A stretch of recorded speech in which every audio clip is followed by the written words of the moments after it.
Cela commence comme n'importe quelle soirée tranquille. Un vieil homme seul, dans un parc, regarde le monde s'installer dans le crépuscule. Le ciel s'embrase lentement de teintes oranges et lavandes. Les ombres s'allongent sur les pelouses silencieuses. Assis sur un banc, près de la lisière des arbres, il tient entre ses mains une vieille paire de jumelles. Son nom est Augustin Morel. Il a 78 ans, ancien colonel de l'armée de l'air à la retraite, décoré pour bravoure, mais inconnu de presque tous dans cette ville.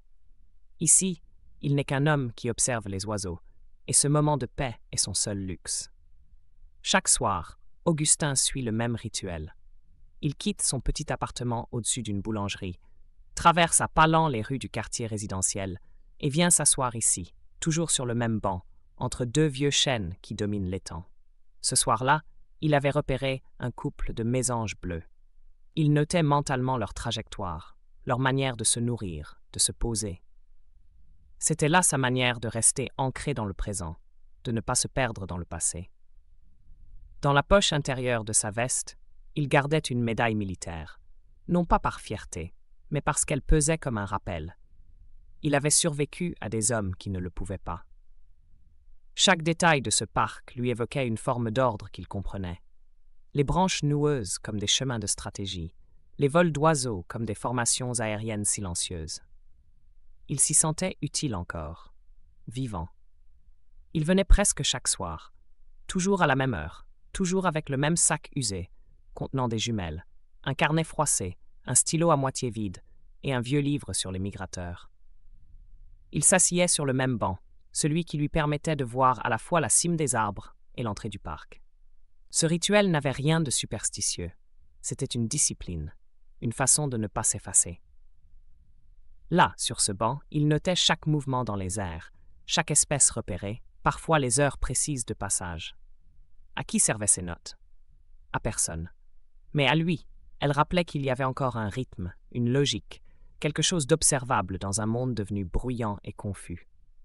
Il portait une casquette beige, usée sur les bords, et une montre à aiguille qui retardait toujours de 5 minutes, comme s'il résistait même au temps. Quand un enfant passait trop près, il souriait, mais ne disait rien. Il n'aimait pas qu'on le dérange, pas parce qu'il était aigri, mais parce qu'il savait combien le silence avait de valeur. Il avait passé des heures entières dans des cabines de surveillance, dans des déserts, des jungles, des montagnes, à écouter plus qu'à parler. Il ne s'en était jamais vraiment défait. Un chien aboie au loin. Des enfants rient sur l'air de jeu insouciants. Augustin baisse ses jumelles et ferme les yeux un instant. L'air sent l'herbe fraîche, les feuilles sèches et un peu de feu de bois provenant d'une cheminée voisine. Il sourit. Ce genre de soirée lui rappelle celles où il attendait le décollage, seul dans le cockpit, la gorge serrée mais l'esprit clair. Le silence, le ciel, l'attente. Il se revoyait, casque vissé sur les oreilles, regard fixé sur le tarmac lointain, les lumières rouges des pistes clignotant à travers le pare-brise. Ce silence-là, avant l'ordre de décoller, était presque sacré. C'était le seul moment où rien ne bougeait, où chaque pensée s'alignait comme les checklists qu'il connaissait par cœur. Il n'avait plus besoin d'y penser. Les gestes venaient seuls. Tout comme aujourd'hui, il n'avait plus besoin de réfléchir pour repérer une buse ou un faucon à 100 mètres. Puis, un grésillement de radio brise le calme. Il ouvre les yeux. Une voiture de police avance lentement sur l'allée pavée du parc. Le moteur ronronne à peine, mais le bruit tranche dans l'harmonie du crépuscule. Elle s'arrête à quelques mètres. Une portière claque. Un agent en descend, jeune, blanc, allure sportive, main posée nonchalamment près de son arme. Il s'appelle Antoine Carrel, 37 ans, sûr de son autorité, formé à la méfiance plus qu'à l'écoute. Son regard balaye la scène rapidement, évaluant, catégorisant. Il ne voit pas un vieil homme tranquille. Il voit une silhouette seule, immobile, avec un sac dont il ignore le contenu. Une possible anomalie, une menace potentielle. Il est fatigué, Carrel. Sa journée a été longue et il n'a pas besoin de complications. Pourtant, son pas se fait ferme en direction du banc. Il ne le sait pas encore, mais ce qu'il s'apprête à dire changera quelque chose. Pas un événement majeur, mais une brèche. Augustin sent son instinct militaire s'activer, bien malgré lui.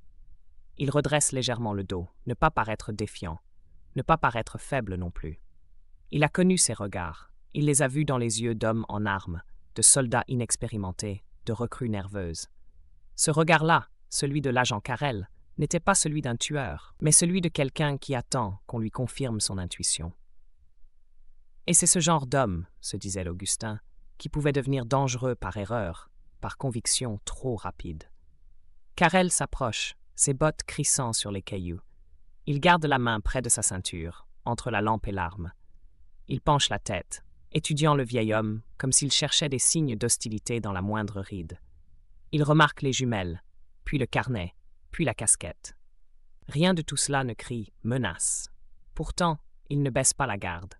Peut-être parce qu'il ne sait pas faire autrement. Peut-être parce que ce monde l'a dressé à voir le conflit avant la paix. « Bonsoir, monsieur. Que faites-vous ici » demande-t-il d'un ton sec, sans chaleur, sans bonsoir réel dans la voix. « J'observe les oiseaux » répond Augustin calmement. Sa voix est posée, grave, sans tremblement. Carrel fronce les sourcils. Il s'attarde sur la paire de jumelles, sur le sac en toile posé à côté du banc, sur les vêtements d'Augustin. Veste en laine grise, pantalon propre, chaussures cirées. Rien de menaçant, mais il y a cette attitude. Cette tranquillité presque provocante à ses yeux. Il est habitué aux gens nerveux, aux regards fuyants, aux explications précipitées. Ce vieil homme-là, au contraire, ne fait aucun effort pour se justifier. Il est simplement là, enraciné dans ce banc comme un vieux chêne dans la terre. Et cela perturbe Carrel. Il n'y a rien à quoi s'accrocher, aucune faille évidente, aucun comportement qui déclencherait une alerte dans les grilles qu'on lui a enseignées. « À cette heure » insiste-t-il, comme si la question tenait lieu d'accusation. Le ciel s'est teinté de mauve, et les lampadaires du parc s'allument un à un. Une brise se lève, portant avec elle l'odeur lointaine de la rivière. Augustin ne bouge pas. Il le fixe simplement, le regard d'un bleu délavé planté dans celui de l'agent. Ce n'est pas un regard de défi, mais celui de quelqu'un qui a trop vu pour jouer le jeu de la soumission automatique. Il incline légèrement la tête. Les oiseaux ne portent pas de montre. Un silence, dense. L'air semble se figer. Le temps, l'espace, même le vent, semblent suspendus entre les deux hommes. Carrel serre les dents. Le ton du vieil homme l'irrite. Il n'aime pas qu'on lui réponde par une pirouette. Il n'aime pas non plus ne pas avoir le dessus. C'est un terrain glissant. Il le sent, mais il s'entête. Dans sa tête, une voix lui rappelle les consignes. Mieux vaut trop vérifier que pas assez. Ne jamais sous-estimer une anomalie, même habillée d'un sourire et d'un pull en laine. Il repense à l'appel anonyme reçu 20 minutes plus tôt. Il y a un type bizarre dans le parc. Il bouge pas. Il a un truc dans les mains.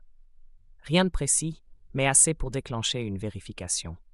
Et maintenant, face à ce silence impassible, à cette voix calme, quelque chose en lui vacille. Est-ce une menace ou juste un vieil homme qui sait se tenir?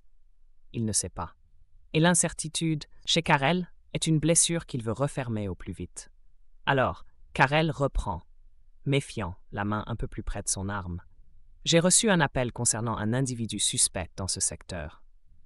La phrase est dite sans agressivité apparente, mais la tension dans sa mâchoire trahit son agacement. Il attend une réaction, une justification, une ouverture dans laquelle il pourra s'engouffrer. Mais Augustin ne lui offre rien de tout cela. Il incline à nouveau la tête, doucement. Son regard se radoucit, presque triste. Je me tiens dans un parc public. Je n'ai quitté ni ce banc ni ce sentier. Sa voix reste mesurée, chaque mot prononcé avec soin. Il pourrait se fâcher, il pourrait ironiser, mais il choisit la dignité. Il a trop vécu, trop perdu, pour se battre pour son droit à respirer en paix dans un jardin. Mais l'agent ne relâche pas. Sa main se rapproche de son arme, ses doigts frôlant le bouton du holster comme une menace silencieuse, calculée. Il ne hurle pas, ne brandit rien, mais son corps tout entier s'arque dans une posture d'autorité absolue, comme s'il cherchait la moindre raison d'agir. « Vos papiers » ordonne-t-il. Augustin les tend lentement, sans un mot, d'un geste mesuré. Ses doigts ne tremblent pas, son regard reste droit.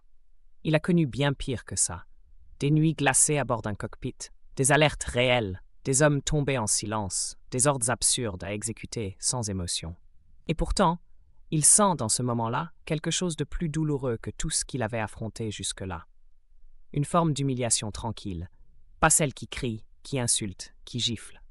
Non, celle plus perverse, plus insidieuse, celle qui s'installe sans mots violents, mais avec ce ton, ces gestes, ce regard qui dit « Tu n'es plus quelqu'un, tu es une anomalie, un dérangement, un fichier en attente de validation. » Karel ne les prend pas tout de suite, il les observe.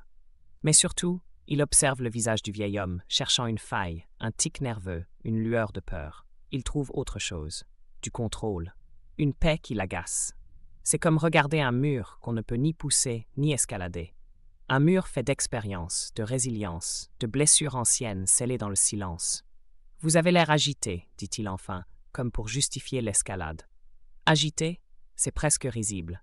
Augustin sent la colère monter, froide, dense, ancienne. Mais il ne la laisse pas sortir. Elle ne l'aiderait pas ici. Elle ne ferait que nourrir ce qu'on veut voir en lui. Il inspire lentement. « Je suis calme, répond Augustin, sans hausser la voix. Et il l'est, d'une manière que Karel ne peut pas comprendre. Ce calme-là, forgé dans les cabines pressurisées à 10 000 mètres d'altitude, pendant les vols tactiques de nuit, les alarmes qui hurlent et l'équipage qui retient son souffle. Ce calme qu'on n'apprend pas dans une académie, mais dans l'ombre du doute et du devoir. Karel, frustré, désigne la bordure d'un geste du menton. « Levez-vous. Éloignez-vous de la lisière. » L'ordre est clair, inutilement dur, comme s'il devait prouver qu'il contrôle l'espace. Augustin comprend. Il sait ce jeu. Il le connaît trop bien. Il se lève lentement, la démarche droite malgré son âge, sans protester. Il sait que le moindre faux pas peut donner prétexte. Il garde les mains bien visibles, le regard baissé sans soumission, mais pour désamorcer. Il s'éloigne du banc, de son refuge. Le banc, son repère, son poste d'observation, devient soudain un périmètre suspect. Comme si, en quittant ce point fixe, il perdait un peu de sa légitimité, de sa place dans ce monde. Une deuxième voiture arrive. L'éclat des phares mord la pénombre.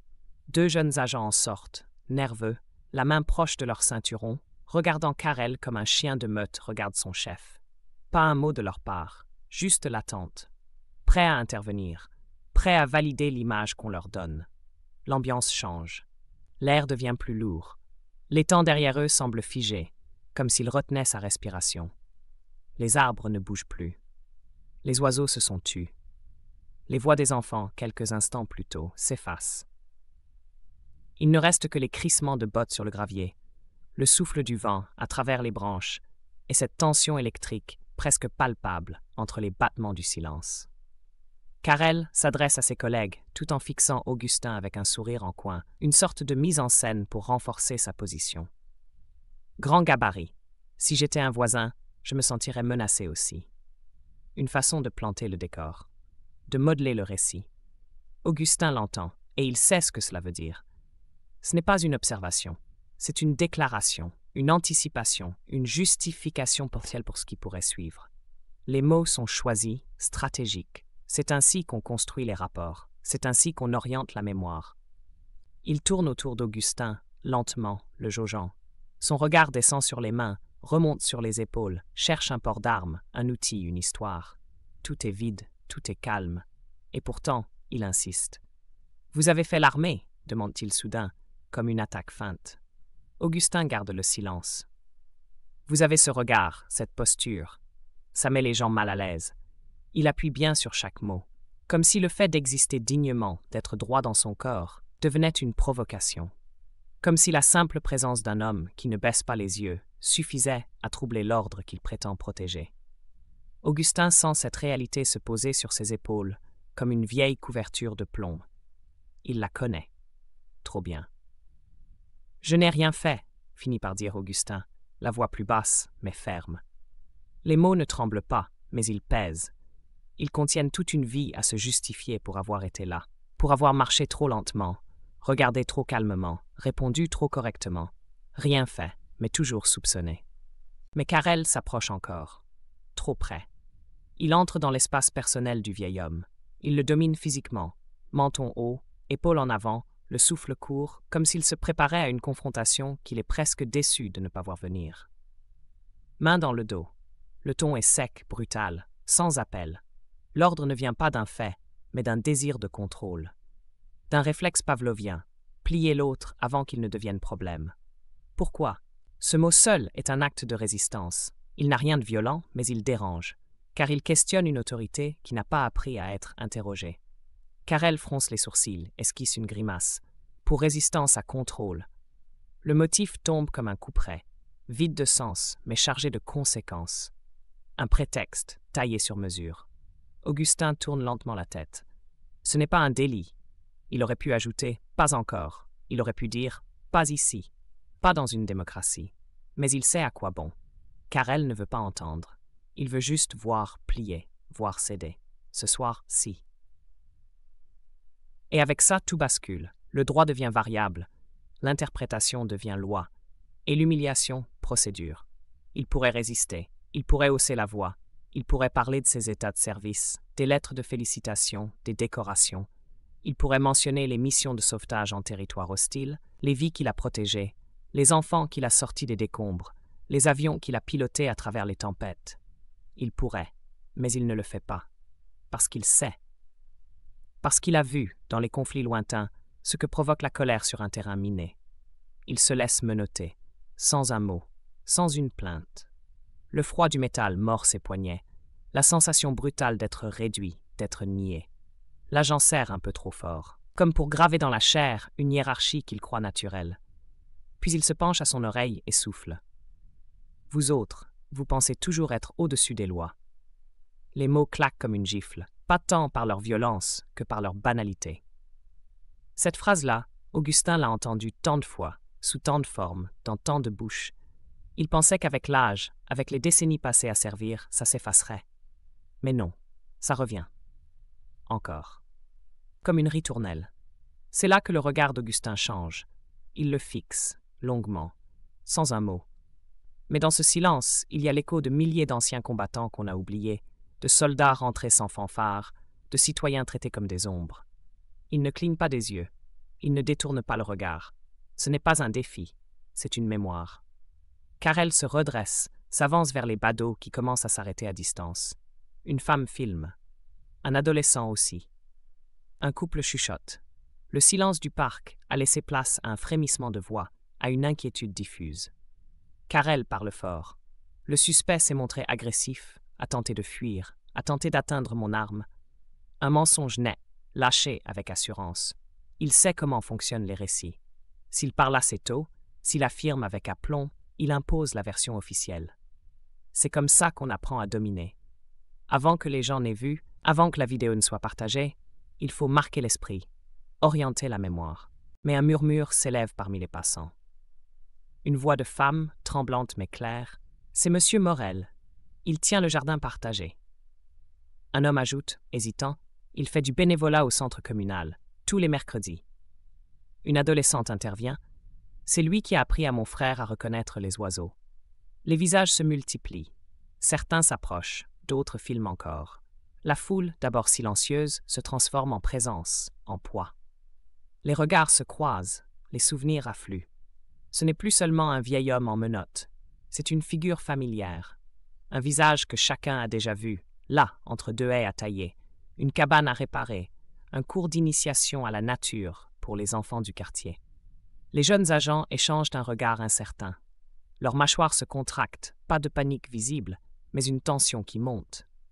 L'un d'eux glisse un regard vers Karel. Un réflexe d'attente. Que fait-on maintenant? Karel, lui, reste rigide. Il a engagé la scène, il ne reculera pas. Il sent la pression mais s'y accroche, crispé sur sa version, comme un soldat mal entraîné qui refuse d'admettre qu'il a mal lu le terrain. Augustin tourne légèrement la tête. Dans la foule, il reconnaît un visage. Léonard Dupré, ancien adjudant. Ils ne se sont pas revus depuis 20 ans. Leurs chemins se sont croisés à Nancy en 1992, sous un soleil de plomb et une base militaire pleine d'échos. Il revoit Léonard dans son uniforme, râlant contre les ordres, mais toujours là, toujours solide. Léonard ne dit rien. Mais il hoche la tête, un geste de respect, de reconnaissance, de témoin silencieux. Ce simple signe fend l'air comme un éclair. Un rappel que tout le monde n'a pas oublié, que ce vieil homme au poignet menotté a eu une histoire, une valeur, un passé digne. Pas un mot échangé. Pas besoin. Entre soldats parfois, le silence parle mieux que les discours. Puis vient le bruit sourd de la portière arrière qui se ferme. Ce claquement qui marque la fin d'un chapitre, la fermeture d'un monde. Un son sec, violent, qui dit « Tu n'es plus un homme, tu es une procédure ». La voiture démarre, le parc s'éloigne, le banc, les oiseaux, le vent dans les feuilles, tout disparaît derrière la vitre sombre. Augustin quitte le parc, les menottes serrant ses poignets, le regard perdu dans les arbres, qui disparaissent peu à peu dans l'obscurité. Le lendemain matin, le palais de justice s'élève majestueusement sous un ciel pâle, ses colonnes massives semblant transpercer la brume matinale.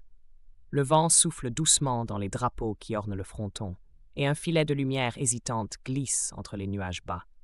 Une atmosphère étrange, entre solennité et malaise. Augustin Morel, droit malgré l'âge, monte les marches accompagné de son avocat, Malik Benazir. À 32 ans, Malik est brillant mais inexpérimenté.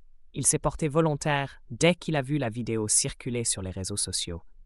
Il n'a pas hésité, parce que quelque chose en lui a vibré, quelque chose de trop familier. Son costume sombre est soigneusement repassé, sa serviette pleine de notes annotées à la hâte la nuit précédente.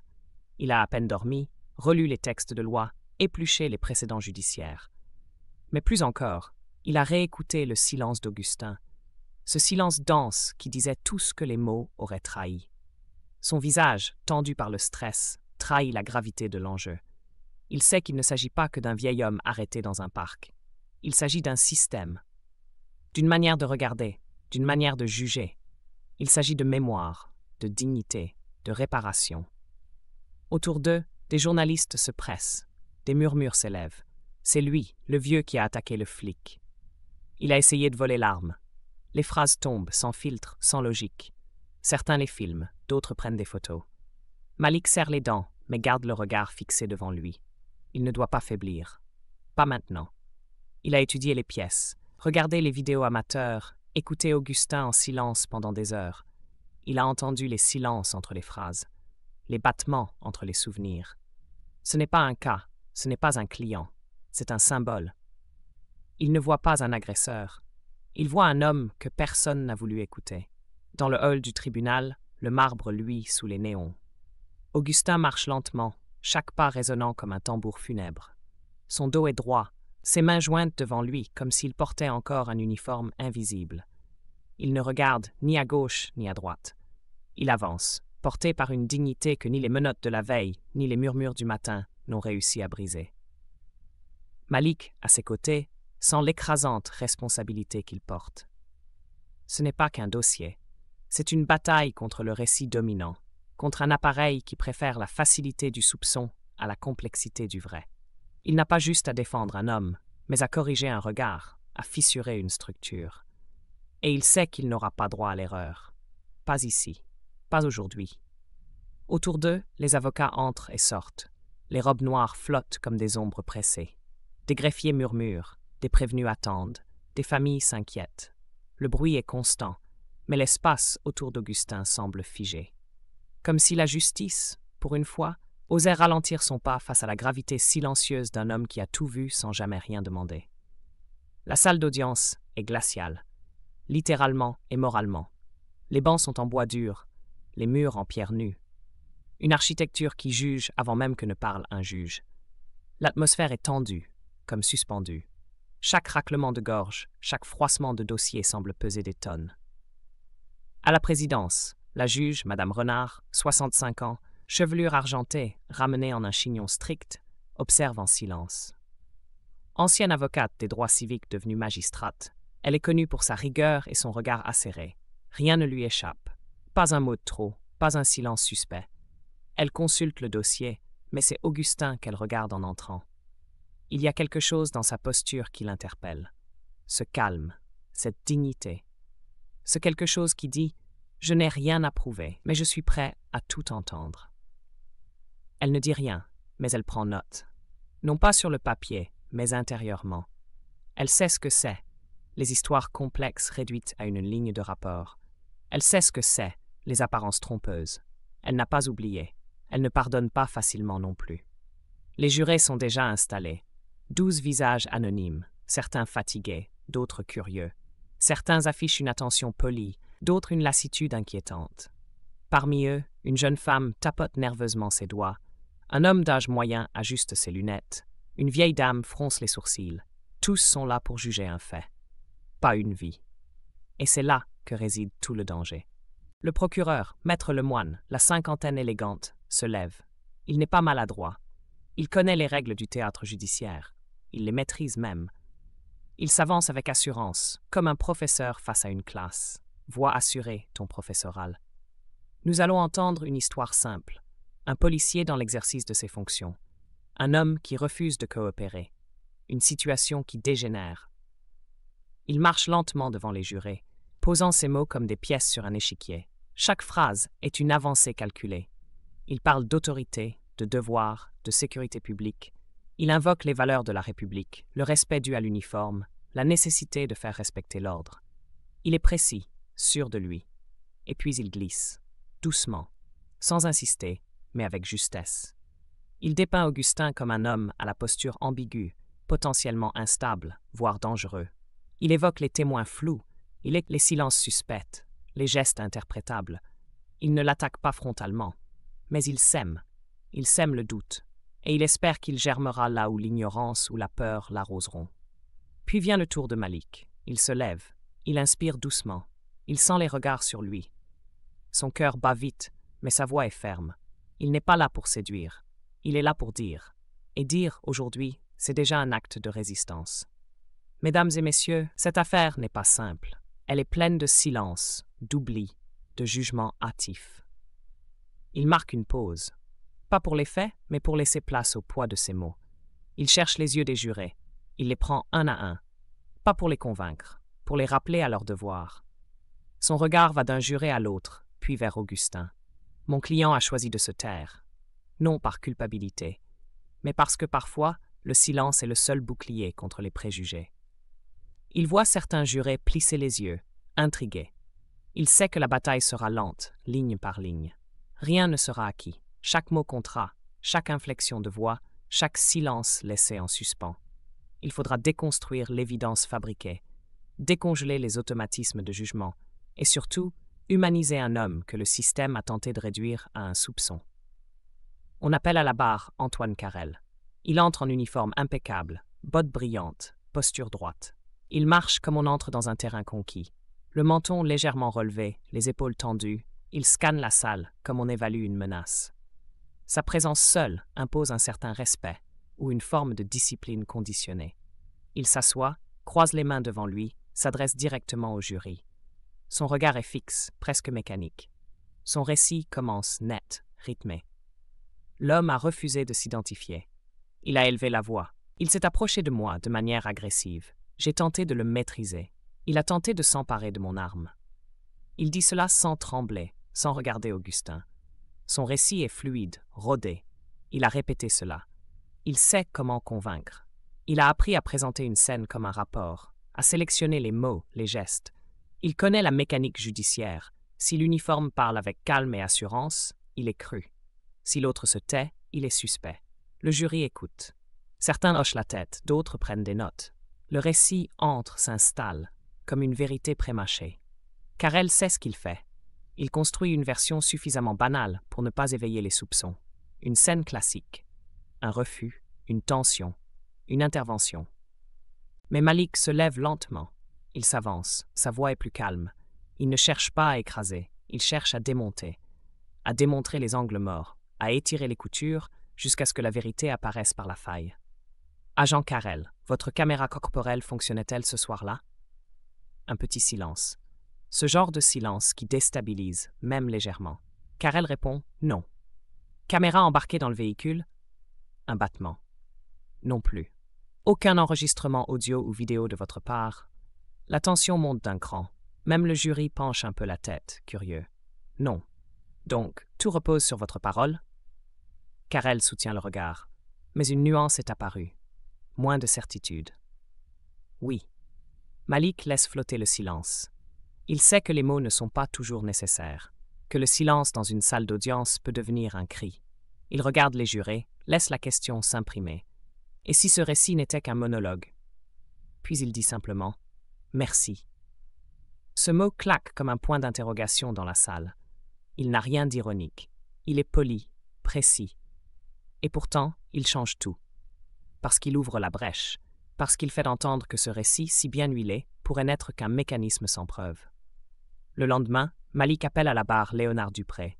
L'ancien adjudant marche avec lenteur, appuyé sur une canne. Chaque pas est pesé, chaque geste mesuré. Il ne cherche pas à impressionner. Il vient témoigner. Il vient poser des faits, comme on dépose un drapeau sur un territoire déformé. Il jette un regard vers Augustin, un regard lourd de souvenirs partagés, d'années croisées dans des couloirs militaires et des silences fraternels. Puis il s'adresse à la juge. « J'ai tout vu. J'étais là. » Sa voix est grave, usée par le temps, mais d'une clarté implacable. Dans la salle, on entend le moindre raclement de chaise. Monsieur Morel était calme. Il regardait les oiseaux. Les mots tombent, nets, sans fioriture. Pas d'émotion inutile, juste la vérité, nue. L'agent Carrel est arrivé seul. Il lui a parlé sèchement. Il l'a accusé sans raison. Le jury écoute. Léonard Dupré ne cherche pas à convaincre. Il raconte. Et dans ce ton, il y a une force rare, celle de ceux qui n'ont rien à gagner, rien à perdre. Juste la conscience de ce qui est juste. À aucun moment, M. Morel n'a résisté. Un souffle dans la salle. Les mots résonnent comme une gifle silencieuse à la version officielle. Il n'a jamais levé la main. Le silence est profond. Le jury regarde Léonard. Certains prennent des notes. D'autres fixent Augustin avec un regard neuf. Comme si l'image qu'il s'était formée commençait à se fissurer. Comme si, sous les mots répétés du policier, ils entendaient enfin autre chose. Un doute, une nuance. Une histoire qui méritait peut-être plus d'attention que ce qu'ils avaient accordé jusqu'ici. Malik remercie Léonard, puis se rassoit. Il jette un œil vers la juge, puis vers le procureur. Quelque chose a changé. Il le sent dans la manière dont certains jurés croisent désormais les bras, dans les chuchotements contenus à la barre, dans le sourcil haussé de la juge Renard. Quelque chose, oui. Une tension nouvelle, une hésitation. Mais ce n'est pas suffisant. Le doute ne gagne pas un procès à lui seul. Il faut une étincelle, une preuve, une faille irréfutable dans la structure du récit dominant. Et pour l'instant, tout repose encore sur des mots, des mémoires, des perceptions. Ce soir-là, alors que Malik relit ses notes dans son petit bureau mal éclairé, le vibreur de son téléphone interrompt le silence. Numéro inconnu. Aucun message, juste un lien. Il hésite, l'ouvre. Une vidéo commence à charger, lente, compressée. Elle a été filmée à travers les branches d'un arbre de nuit avec un téléphone de mauvaise qualité. Mais l'image est suffisante. Il branche ses écouteurs, avance le curseur, recommence, reculer, pause, revoir. Son souffle se bloque. On y voit Augustin, debout, immobile, main bien visible. La lumière vacille, mais l'on distingue clairement l'attitude paisible du vieil homme. Il ne crie pas, il ne bouge pas, il attend. Puis, on voit Carrel s'approcher, tendu. Trop tendu. Une posture crispée, presque en chasse. Il le pousse brusquement à l'épaule. Augustin ne réagit pas. Pas un geste, pas une résistance. La scène n'est pas spectaculaire. Elle n'a rien d'un film d'action. Mais elle est claire, précise. Et surtout, elle dit la vérité que les rapports ont étouffée. Une voix chuchotée, celle du vidéaste, murmure « Il ne résiste pas ». Une autre, plus lointaine, ajoute « C'est pas normal, il fait rien ». Malik sent son cœur battre plus fort. Ce n'est pas seulement une preuve, c'est une fracture dans le récit. Un éclat de réel venu percer le voile du doute. Quelqu'un était là. Quelqu'un a vu. Et surtout, quelqu'un a osé filmer. Il recule sa chaise. Se lève. Marque la vidéo dans ses fichiers. Il sait qu'il doit être prudent. Il envoie une copie cryptée à son propre cloud, puis à 2 collègues de confiance. Il note l'heure. L'expéditeur reste inconnu. Mais il sait ce qu'il tient entre les mains. Il sait que cette nuit vient de changer le procès. Que demain, rien ne sera plus comme avant. Le lendemain, dès les premières minutes de l'audience, Malik demande à la juge la permission de projeter un nouvel élément. Le procureur proteste, s'interroge, mais la juge coupe court. S'il s'agit d'un élément de nature à éclairer les faits, nous le visionnerons. La salle s'assombrit. L'écran s'allume, les rideaux sont tirés, le projecteur vibre dans un coin de la pièce. La vidéo démarre. Un silence s'abat, foudroyant. Les images tremblent un peu, mais elles sont nettes. Augustin, figé, main visible. Le parc, les arbres, la lumière des réverbères. Puis Carrel, tendu, qui pousse, qui encercle, qui menace, sans provocation, sans résistance. On entend des murmures dans la salle, puis plus rien. Même le jury reste figé. Une femme au 3e rang porte une main à sa bouche, Un jeune homme détourne les yeux. Le procureur baisse les yeux. Sur le banc de la défense, Augustin ferme doucement les paupières. Il ne regarde pas l'écran. Il sait ce qu'il contient. Il sait ce que cela signifie. La vidéo se termine. Un silence s'installe, lourd, chargé d'une tension qui s'accroche au mur de pierre. Personne ne parle. Même la respiration semble suspendue, retenue entre les battements du cœur collectif de la salle. Madame la juge ordonne immédiatement que l'agent Carrel soit rappelé à la barre. Il arrive, visage tendu, mâchoire contractée. Son uniforme semble plus lourd que la veille. Son pas n'a plus la même assurance. Son regard évite désormais les bancs, les caméras, le jury. Il regarde brièvement l'écran encore figé sur la dernière image, celle de sa main bousculant un vieillard paisible. Cette image-là, il ne pourra plus l'effacer. Elle est figée dans la mémoire de tous. Elle restera accrochée à son nom, à son matricule, à chaque rapport qu'il signera désormais. Malik s'avance lentement, sa voix posée, presque douce. « Avez-vous menti, agent Carrel ?» Un silence long, très long, si long qu'il en devient assourdissant. Carrel déglutit. Il tente de croiser le regard de la juge, n'y parvient pas. Il se tient droit, mais son corps semble vaciller, incapable de porter ce qu'il a nié trop longtemps. « Je me suis senti menacé, » murmure-t-il. Sa voix tremble, son regard fuit. Ce n'est pas la question. Avez-vous menti sur les faits? La phrase tombe, nette, sans violence, mais avec une force inébranlable, comme une lumière crue posée sur une faille. Carrel baisse les yeux. Ses épaules s'affaissent. Il n'a plus rien d'un homme en position de force.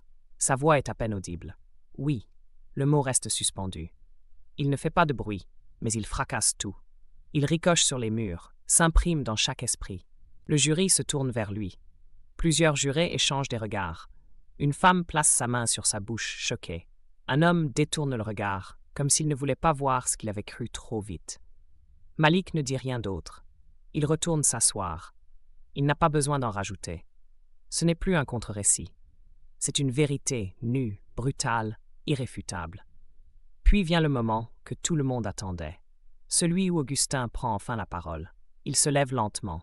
Le banc grince légèrement sous son geste. Il ne se précipite pas. Il avance comme on monte au front une dernière fois, sans peur, sans orgueil. Appuyé sur le bois du banc, il s'avance vers la barre. Le silence est total.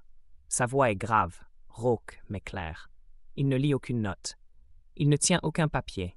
Il tient seulement sa mémoire, son vécu, son poids d'homme debout. Il parle de sa jeunesse, des années de service. Il parle de ses missions de sauvetage en mer, de ses camarades tombés, de ses nuits sans sommeil. Il évoque la médaille, oui, mais il n'en fait pas un étendard. Il dit « J'ai risqué ma vie pour ce pays, mais ça n'est pas ce qui m'a le plus marqué.